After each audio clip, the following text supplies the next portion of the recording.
नमस्कार मित्रांनो. कसं होतं आजचं मार्केट? आजचं मार्केट जे काल मी प्रेडिक्शन केलं होतं त्यानुसार सेम सेम थोडं वर ओपन होईल असं वाटलं होतं. थोडं जास्त ओपन झालं.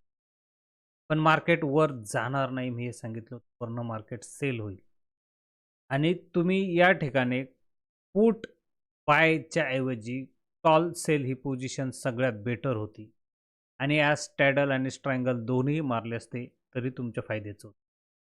पुट बायर जास्तीत जास्त फर्स्ट एक 15 ते 20 मिनिटात पुट बायरचा जो फायदा झाला तोच.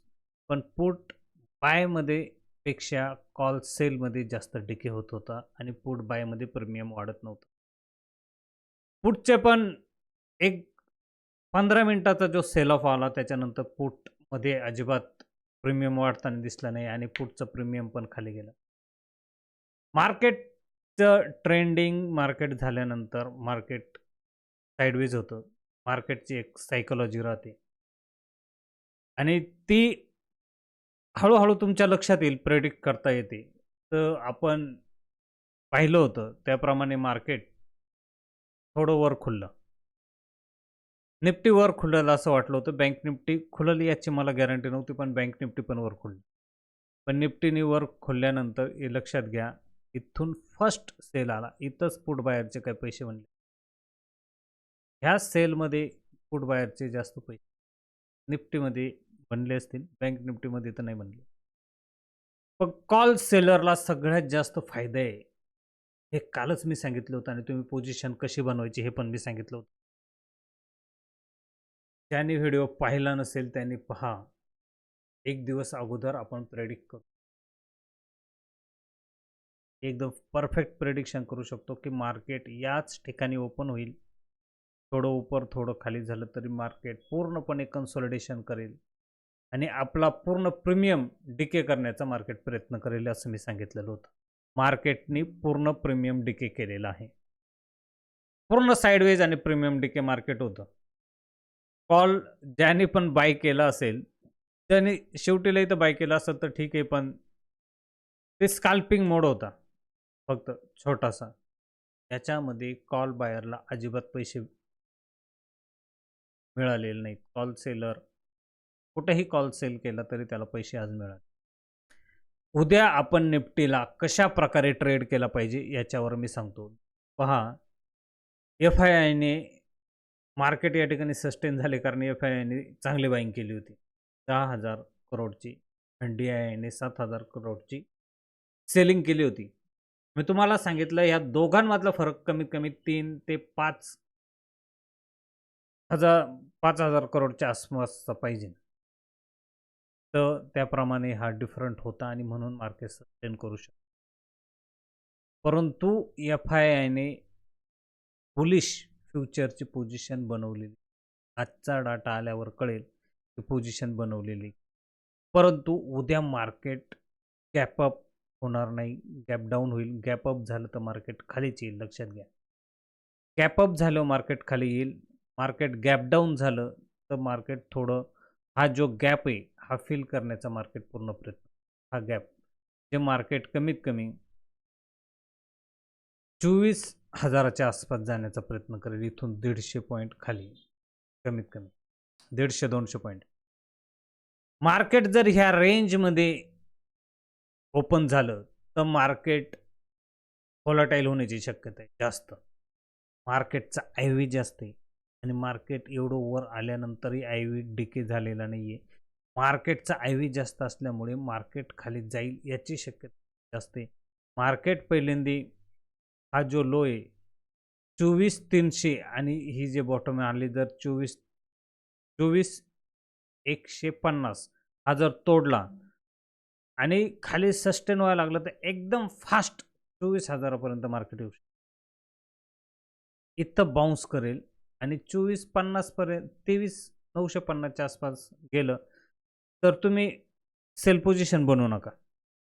24,000च्या वर मार्केट सस्टेन व्हायला झालं तर तुम्ही इथनं बाय पोझिशन बनवू शकता, पण 23,950चा स्टॉप लॉस लावून 23,950चा याच्या खाली टॉप लॉस तुमचा गेला नाही पाहिजे. 24,000च्या वर जर मार्केट सस्टेन व्हायला लागलं तर परत मार्केट वर येईल. परंतु मार्केट जर या रेंजमध्ये मार्केट जर ओपन झालं तर मार्केट व्होलाटाईल होईल. दोन्ही साईडची येईल. मार्केट वर जर आलं तर मार्केट परत खाली जाण्याचा प्रयत्न करेल. मार्केटला याच्यावर येणं इतकं सहजासहजी शक्य नाही आहे. मार्केटला हा गॅप फिल करूनच वर यावं लागेल. त्यामुळे मार्केट 24,000च्या वर सस्टेन व्हायला लागलं तर 100 पॉईंटसाठी तुम्ही वरपर्यंत खेळू शकता. आणि मार्केट जर वर सस्टेन व्हायला लागलं तर तुम्ही कॉल बायच्या ऐवजी पुट सेल ही पोझिशन घ्यायला पाहिजे. आणि इन द मनीच्या ऐवजी कमीत कमी 24,000 किंवा 24,100 या रेंजचंच पुट सेल मारला पाहिजे. याच्या इन द मनी जाऊन सेल मारू नका. मार्केट एकदम स्पाइक होऊन वर जाऊ शकत नाही. मार्केट वर ओपन झालं तरी खाली येईल याची तुम्ही काळजी घ्या. बँक निफ्टीमध्ये कसं होऊ शकतं लक्षात घ्या. बँक निफ्टीमध्ये पण जी रेंज काल आपण सांगितली होती याच रेंजमध्ये बँक निफ्टी काम केलेली आहे बघा. मार्केट वर ओपन होईल मला बँक निफ्टीमध्ये वाटलं नव्हतं, पण मार्केटने, कारण काल हा सेल ऑफ आलेला होता, त्या सेल ऑफ आल्यामुळं मार्केट वर ओपन होईल याची मला खात्री नव्हती. पण मार्केट जसं वर ओपन झालं शार्प इथनंच सेलिंग यायला सुरुवात झाली. आमच्या पोझिशन इथनं जेव्हा कळतं तुम्हाला की मार्केटला इथं सेलिंग होते, मार्केट वर येऊ नाही राहिलं, तर मार्केट एकदम ज्या पोझिशनच्या विरुद्ध ओपन झालं तर एकदम फर्स्ट एक 10 ते 15 मिनिटातच सेल ऑफ यायला सुरुवात, पहिला 15 मिनिटातच सेल ऑफ होतो आणि ह्या रेंजपर्यंत मार्केट येण्याचा प्रयत्न करतं, जे अगोदरची रेंज आहे. त्याच्यानंतरही सेल ऑफ राहिला. इथं एक बाईंग कॅन्डल आली, पण ती सेल ऑफचीच कॅन्डल होती. त्यानंतर मार्केट वर जाण्याचं सस्टेन करण्याचा प्रयत्न केलेला आहे. परंतु मार्केट उद्या गॅप डाऊन खुलेल अशी मला जास्त अपेक्षा आहे. मार्केट गॅप अप खुललं तर परत सेलिंग येईल. लक्षात घ्या, मार्केट उद्या ट्रेड करताना 52,150 याच्या जर खाली सस्टेन व्हायला लागलं तर 52,000ला मार्केट उद्या टच करेल. आणि त्याच्यानंतर मार्केट आपला जो हा गॅप राहिलेला आहे, बरंचसा गॅप आहे मार्केट, आणि हा गॅप खूप मोठा आहे. त्याच्यामुळं मार्केट हळूहळू ट्रेंडिंग होऊन खाली येऊ शकतं. 51,210 हे खूप लांब आहे, एक दिवसात येणे शक्य नाही आहे. परंतु 52,000च्या खाली 52,800 एवढी मोठी ट्रेड होऊ शकतं. 52,800 आणि 52,000च्या वर जर मार्केट राहिलं तर तुम्ही लक्षात घ्या, इथून सेल पोझिशन एकदम बनवू नका. 52,000 एकदा तोडल्यानंतरच 52,800 पर्यंत मार्केट जाऊ शकतं, 200 ते 250 पॉईंट खाली. 52,000च्या वर जर मार्केट सस्टेन करायला सुरुवात झालं तर वापस मार्केट 52,150 पर्यंत वर येईल. आणि 52,150च्या वर मार्केट सस्टेन व्हायला सुरुवात झाली तर इथं मार्केट व्होलाटाईल होण्याची शक्यता जास्त आहे. मार्केट सरळ ट्रेंडिंग होणार नाही वरच्या साईडला, खालच्या साईडला मार्केट ट्रेंडिंग होऊ शकतं.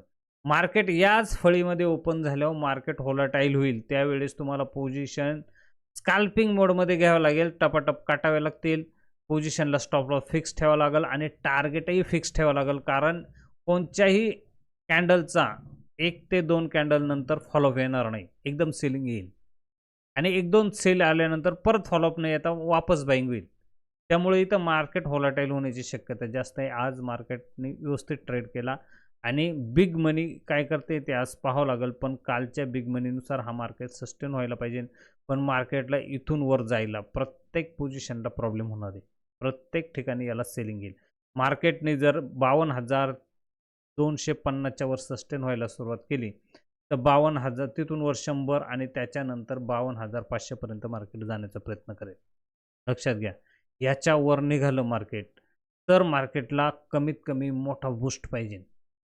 आणि एकदम उद्या 52,500ला मार्केट वर जाऊ शकत नाही, पण मार्केट खाली ओपन होण्याची शक्यता आहे. गॅप डाऊन असा डाटामध्ये दिसतो, गॅप डाऊन होण्याची शक्यता आहे. निफ्टी, बँक निफ्टी सगळं इंडेक्समध्ये.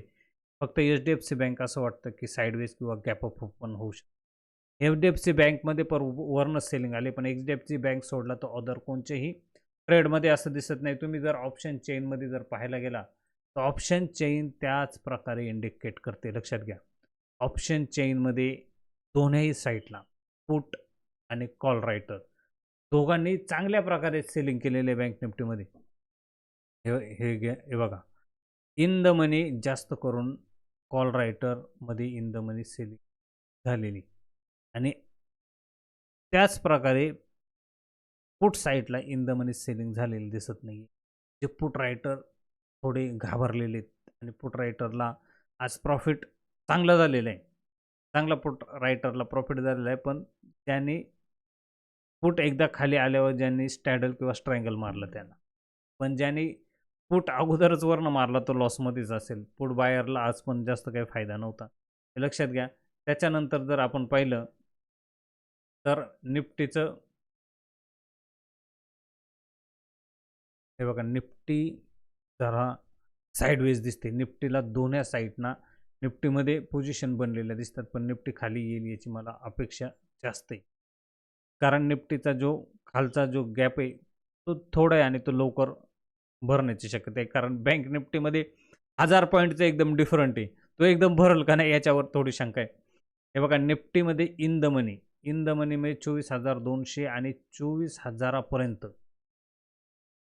इन द मनी जाऊन कॉल राईट करण्यात आलेले, परंतु 24,300वर हेवी पुट रायटिंग आहे. Heavy put 24,300. आता हे 24,300 हा एकदम इंटरेस्टिंग पॉईंट राहील. 24,300च्या वर मार्केट थोडं बुलिश होईल, 24,300च्या खाली मार्केट बेरिश होईल. पण आज दोन्ही साईडच्या पोझिशन कटताना दिसतात. या साईडच्या पण आणि या साईड पोझिशन कटलेले आहेत आणि इन द मनी जेवढं पुट कॉल रायटर आहे त्याच्यापेक्षा पुट रायटर आहे त्याच्यापेक्षा out of the money put writing जास्त आहे. कॉल रायटिंग इन द मनी जास्त आहे. त्यामुळे लक्ष द्या, त्या प्रकारे ट्रेड करा. उद्या मार्केट व्होलाटाईल होण्याची शक्यता जास्त आहे आणि वरच्या ऐवजी खालच्या साईडला जाण्याची शक्यता आहे. जर मार्केट विरुद्ध दिशेला आणि वर जायला लागलं तर तुम्ही पोझिशन घेताना थोडी कमी घ्या आणि खाली जायला लागलं तर पोझिशन थोडी वाढवली तर चालेल. पण बाउन्स नंतर जेव्हा बाउन्स सुटण्याचा प्रयत्न होईल तेव्हा वाढवायची. मार्केट जर साईडवेज राहिलं तर कमी पोझिशनमध्ये ट्रेड करा. योग्य वेळी पोझिशन काटा, स्टॉप लॉस लावा आणि जे प्रॉफिट आहे ते पण योग्य वेळी बुक करा. ओके, व्हिडिओ जर आवडला तर लाईक करा, शेअर करायला विसरू नका. Okay, thank you, take care, bye bye.